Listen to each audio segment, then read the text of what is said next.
Welcome to Guide Guru. We hope this video helps. You begin by opening Display Settings, type Display Settings into Start and press Enter. Once done, look at the top for brightness and color controls. This slider sets the panel backlight. Make sure your device is on battery or plugged in as needed because power plans can limit maximum brightness. Also check keyboard brightness keys and the FN lock. Some laptops override software controls. If the slider is missing, continue to the next steps to restore the control. Do not skip driver checks. Once the slider is missing, open Device Manager and expand monitors and display adapters. You should update the display adapter driver first. Right-click, choose Update Driver, and let Windows search automatically.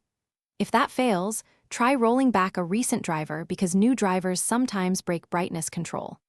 Next, uninstall the generic PNP monitor entry and scan for hardware changes so Windows redetects it. Make sure to run Windows Update and restart. Many fixes require a reboot to reinstate the brightness control.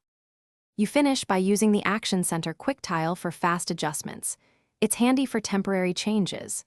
Then, make sure adaptive brightness is set how you want it in Power Options. Turn it off if automatic changes annoy you. If the screen freezes or brightness won't change, reset the display driver with Win plus Control plus Shift plus B. This forces a driver refresh without rebooting. One key troubleshooting tip. Check for OEM display utilities and uninstall or update them.